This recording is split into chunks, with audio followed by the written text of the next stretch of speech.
مولانا عبد القدوس گنگوہی رحمۃ اللہ علیہ کا ایک قول نقل کیا ہے، معراج شریف کے حوالے سے وہ ارشاد فرماتے ہیں کہ محمد عربی بالائے آسمان رفت و باز آمد، باخدا اگر من رفت میں باز نے آمد میں، کہ محمد عربی صلی اللہ علیہ وسلم آسمان بالا پر تشریف لے گئے اور پھر واپس پلٹ آئے۔ خدا کی قسم اگر مجھے وہاں جانے کا موقع ملا ہوتا تو میں وہیں رک جاتا، میں کبھی واپس نہ آتا۔ حضرات یہ فرق ہے ایک صوفی میں اور ایک نبی میں، کہ صوفی تو حال مست ہوتا ہے، وہ اپنی ذات کی اصلاح تک اپنی کوشش کو محدود رکھتا ہے۔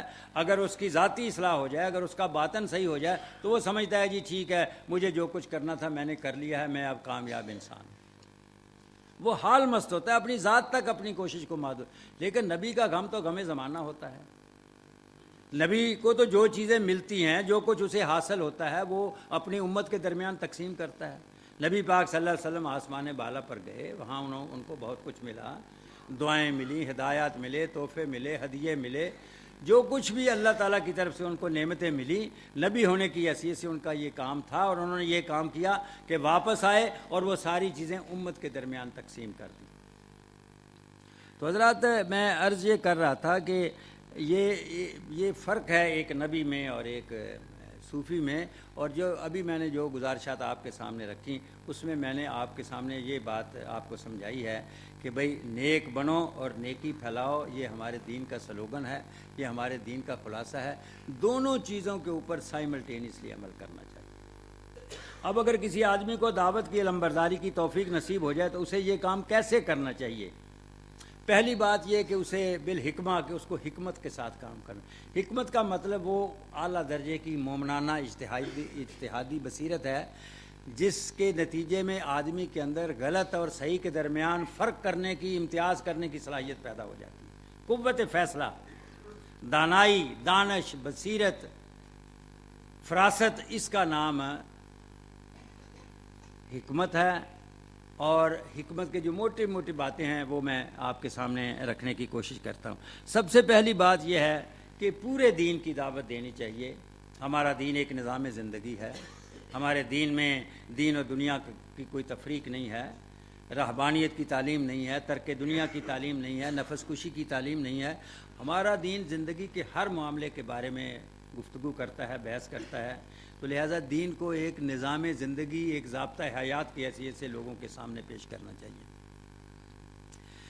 دوسری بات یہ ہے کہ نبی پاک صلی اللہ علیہ وسلم کے طرز عمل سے یہ معلوم ہوتا ہے کہ ان کے زمانے میں بہت سی برائیاں تھیں، لوگ شراب پیتے تھے، قتل کرتے تھے، بدکاری کرتے تھے، اور سب سے گھنونا جرم یہ کرتے تھے کہ اپنی بیٹیوں کو اپنے ہاتھوں زندہ دفن کر دیتے تھے۔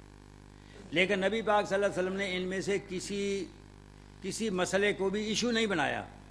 چاہتے تو خاص طور سے یہ جو لڑکیوں کو زندہ درگور کیا جاتا تھا، اس مسئلے کو ایک مسئلے کی حیثیت سے، ایک ایشو کی حیثیت سے اٹھا سکتے تھے، لیکن نبی پاک صلی اللہ علیہ وسلم نے کسی مسئلے کو ایشو کی حیثیت سے نہیں اٹھایا۔ اپنی اصولی دعوت قولوا لا الہ الا اللہ محمد رسول اللہ یہ پیش کرتے رہے، یہیں سے آپ نے آغاز کیا اور یہیں سے آپ نے اپنی دعوت کا اتمام کیا۔ دوسری بات یہ ہے کہ آپ نے اصولوں کی بنیاد پر کسی طرح کا کوئی کمپرومائز قبول نہیں کیا۔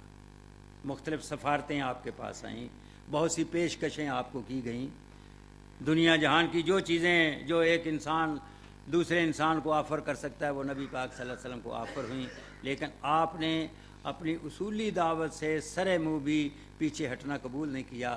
آپ اپنی دعوت بڑے ناگفتہ بے حالات میں، بڑے مخدوش حالات میں دعوت جو ہے وہ پورے دین کی دیتے رہے۔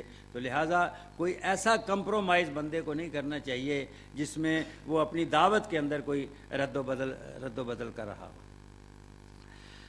تیسری بات یہ ہے کہ نبی پاک صلی اللہ علیہ وسلم نے جو دعوت پیش کی وہ تدریج کے ساتھ پیش کی، سارا دین ایک دم سے پیش نہیں کر دیا۔ آپ دیکھیں کہ اللہ تعالیٰ کی طرف سے جو دین نازل ہوا ہے وہ ایک دن میں، ایک ماہ میں، ایک سال میں نہیں ہوا، پورے 23 سال میں دین کا نزول ہوا، اور پورے 23 سال ہی اس کے نفاذ میں لگ گئے۔ اور آپ دیکھیں شراب کی جو ممانعت ہے وہ تین احکام کے نتیجے میں نافذ کی گئی۔ تو لہٰذا ہمیں بھی یہ چاہیے کہ ہم اس معاملے میں بے صبری اور جلد بازی کا مظاہرہ نہ کریں۔ طریقے سے حکمت کے ساتھ پلاننگ کے ساتھ دین کو پیش کریں، اس کو نافذ کریں. نہ یہ ایک ہی حلے میں نافذ ہو سکتا ہے، نہ نازل ہوا تھا، نہ پہلے نافذ ہوا تھا. تو لہٰذا یہ بات بھی پیش نظر رکھنی چاہیے کہ تدریج کے ساتھ یہ کام کرنا چاہیے. پھر یہ ہے کہ اسی سے ملتی جلتی بات ہے کہ جتنی آپ کا مخاطب خوراک ہضم کر سکتا ہو اتنی خوراک اس کو دینی چاہیے. آدمی کی بڑی کوشش ہوتی ہے کہ جتنی جلدی ہو دوسرا آدمی جو ہے وہ ٹھیک ہو جائے، لیکن اس معاملے میں آدمی کو بے صبر نہیں ہونا چاہیے. اس کو چاہیے کہ اتنی اس کو خوراک دے جتنی وہ ہضم کرتا جائے ساتھ ساتھ، اور ایسے طریقے سے اس کو دعوت دے کہ اس کے لیے وہ کسی مشکل کا باعث نہ بنے، اس کے لیے کوئی اکتاہٹ کا باعث نہ ہو. ایسا نہ ہو کہ وہ آپ کی شکل دیکھ کر وہ منظر سے ہی ہٹ جائے، آپ کی بات سننے کے لیے تیار نہ ہو، وہ تھکے نہ، وہ اکتائے نہ، وہ بیزار نہ ہو. یہ چیزیں ذہن میں رکھ کر دعوت جو ہے وہ دینی چاہیے. اور کسان کی طرح محنت کرنی چاہیے اور تعاقب کرنا چاہیے. کسان کیسے محنت کرتا ہے؟ پہلے وہ زمین تیار کرتا ہے.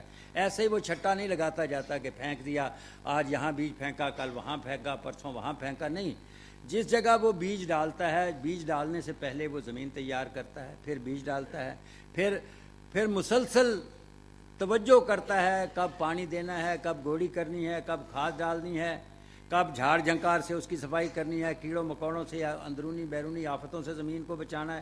مسلسل تعاقب کرتا ہے، فالو کرتا رہتا ہے تا